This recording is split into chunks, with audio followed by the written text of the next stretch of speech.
There we go. Holy crap. I wonder what would cause it to Like- get stuck so hard, even if it's the battery's pushing them outside. Really? Yeah. That's frustrating. I just got it to move. Okay,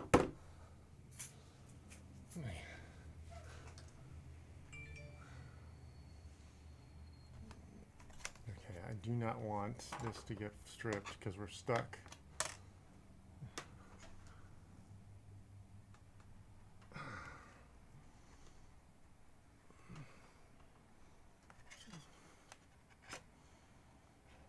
I've got it to turn.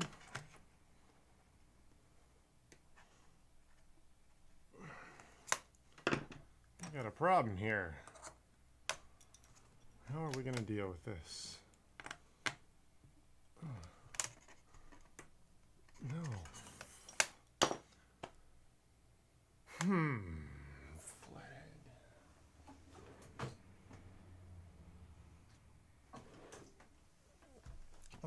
Flathead screwdriver might be what we need.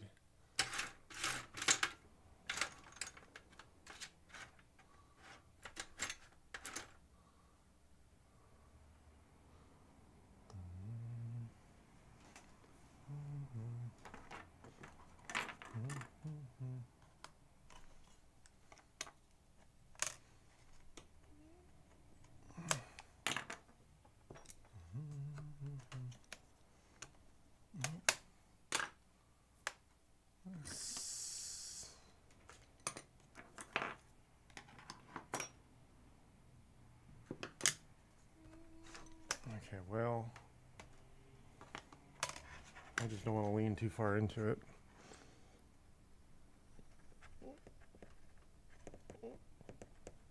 Oh, there we go.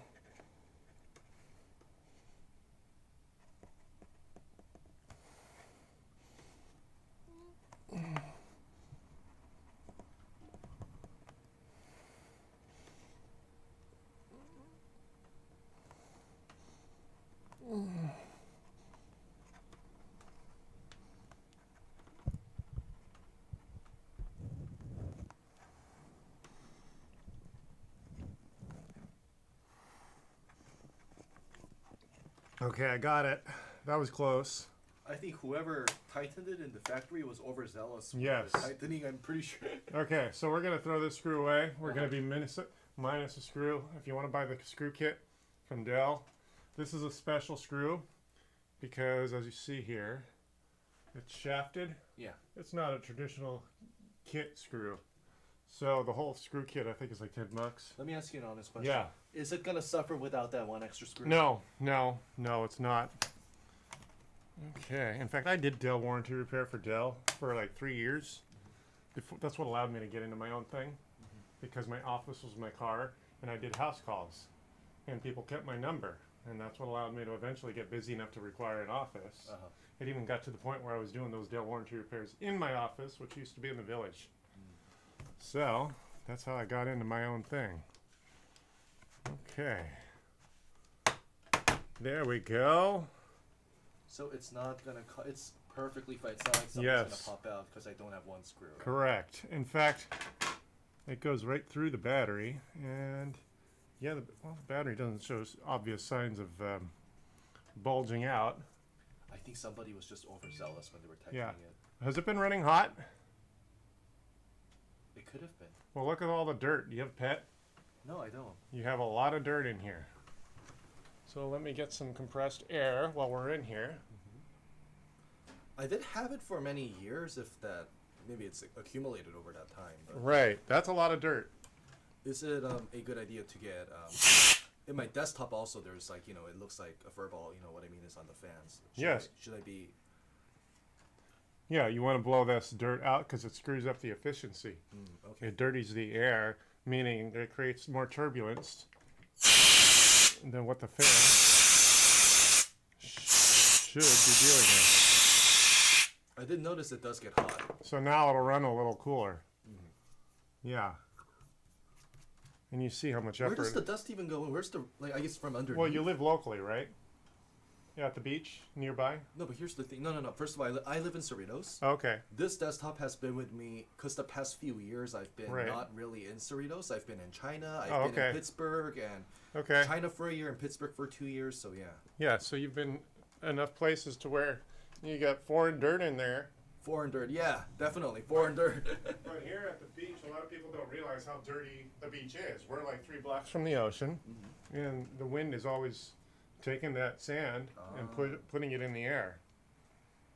A lot of people don't realize how nasty the beach is in that aspect.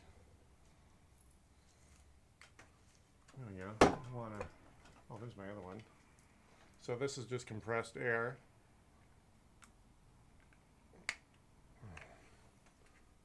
Yeah, sometimes people ask me to take apart a machine to just do this.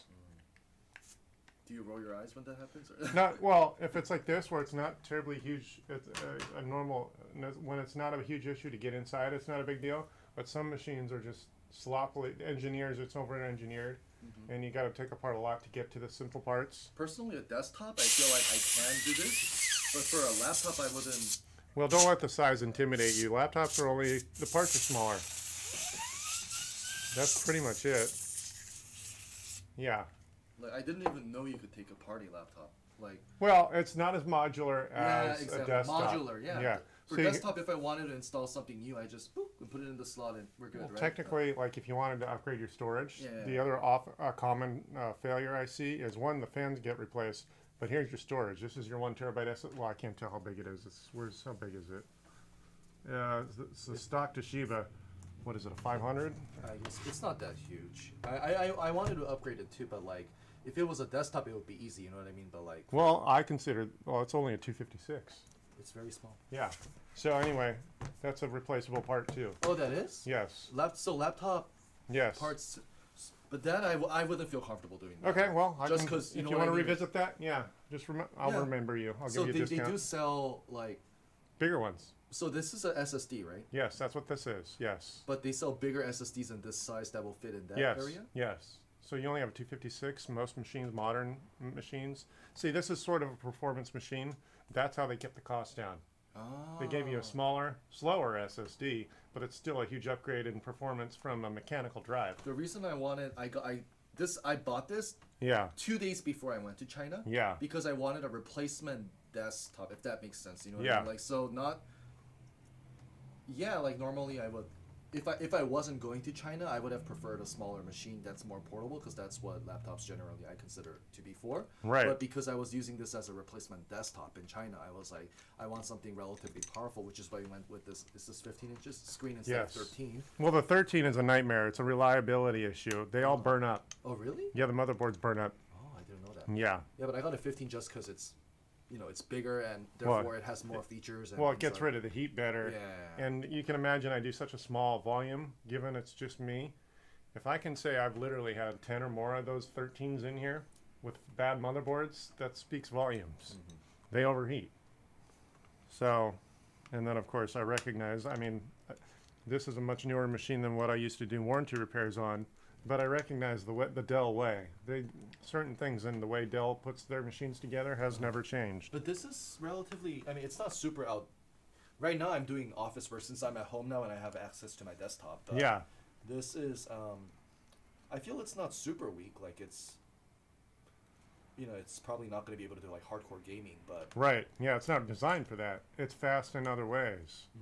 Yeah, the graphics chip in here is slow. That's why it would not be particularly good at, say, a 3D rendering, shoot 'em up, or a flight simulator. Yeah. My question is, so with a desktop, if I wanted to upgrade, it's pretty much straightforward for me at least. Like. Yeah, basically about 10 parts in a desktop. You got the video card, the RAM, the CPU, the CPU fan for cooling, the motherboard, the RAM.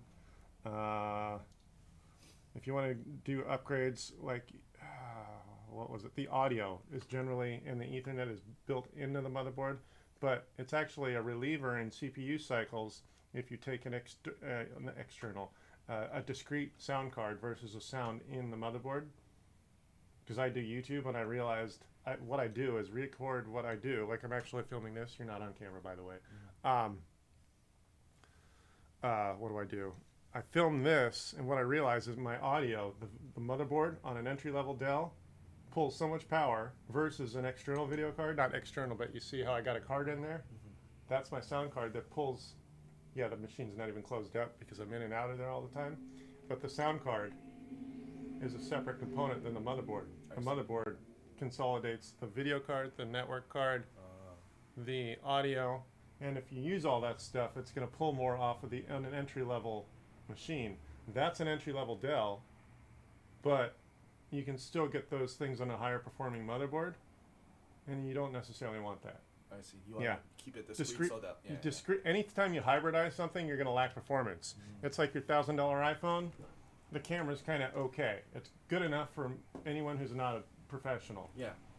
But if you want a professional camera, you're still going to spend you're going to spend a separate $1,000 on a discrete camera. Yes, yes. Yeah. Not as a part of a phone, you know. Right. Yes. Anytime you hybridize something to try to cover the bases, it's going to drop down in performance. Definitely. And if you see this laptop right now, like, are there any? I mean, this is pretty much stock condition. Yeah. Or not stock condition, but it's as is. You know, like Yes. when I bought it, like, what are? I didn't even know you could do upgrades on a laptop. This is the first time I heard this. Right. Number one, and number two, like, what are some immediate, other than hard drive, like things? Well, the RAM. So how much RAM is that? Is that 4 or 8? This thing probably goes for 32. So what the RAM is basically contains all the windows you have on the screen. So think of each window you have as having a certain weight to it, and the more weight it is, it's really memory. So let's just say a web page from Chrome is say 25 megs, but a window from Microsoft Outlook, it's a much heavier window. It takes up more RAM. But by and large, what it basically means is the more RAM you have, the more windows you can have open. Chris, my question is, at what point, there must be a point where upgrading all of this is not worth, like, you know what I mean? Like, it's a cost. Versus, where do I buy just straight up a new laptop? Well, so it's just like buying a brand new car. You're going to save yourself a ton of money by buying a 1 or 2 year old car. You don't necessarily want to buy a maxed out laptop, or if you do buy a high-end laptop, it's better to upgrade it on your own, because even at the retail level, you buy yourself an aftermarket SSD versus the one that Apple or, well, these days Apple's a different animal. You can't upgrade those at all. But the Dell SSD is not just smaller, but this is also a slower performer. So in upgrading this, just swapping it out with a Samsung Evo 980 or whatever. I agree that would be number one on my priority if I was to upgrade it. But is there any other, like, I guess it depends on what I use the laptop for also. Yes. But I mean, obviously, like I said, if you're doing any sort of 3D engineering or gaming, this would not be your machine. But that's 2D. Right now, I'm able to run CAD. Yeah. It's probably not as fast as on a desktop, but I'm able to run it. Got it. But would that mostly be solved by the RAM? Not necessarily, because the RAM it doesn't do the video rendering. The video card, which you cannot upgrade on this, is what does that rendering. The RAM is just a placeholder. It's considered a temporary placeholder in the sense that it gets erased when you turn the computer on. That's why you have your SSD or your hard drive. That's your long-term turn off the computer, long-term memory. So that never gets erased. The RAM gets erased every time it's turned off. And that's how sleep works. So when you tell it to go to sleep versus turning it all off, it makes the temporary RAM memory permanent memory on the SSD, so that when you turn it back on from sleep, it's like it never went to sleep. It was never turned off. So it's a more temporary environment, but that's also why you want to restart your computer every few times a day. I mean, every few days or whatever, because if you only allow your computer to go to sleep and never do a full restart or full off, then it's not very reliable, because you have sloppy programs that leak memory, and then it becomes a less reliable environment. I see. So really what you want is to restart your computer. I turn this thing off every day. So here you can see what I'm filming right there. Oh yeah, okay, cool. So that everyone else knows, everyone gets to see on YouTube exactly what we're up to. All right, so this is a Dell XPS 15, I think. But yeah, this is the much more reliable version of the 13. But if this was your laptop, would you consider, is this something that's, like, from your perspective, would you consider working on some parts, or would you just get a new laptop altogether? I would replace the SSD and probably max out the RAM. That's it. That's all it. you can really do on this model. But it's still usable, and like it's not a, since you worked with Dell especially, like Yeah. is this a pretty decent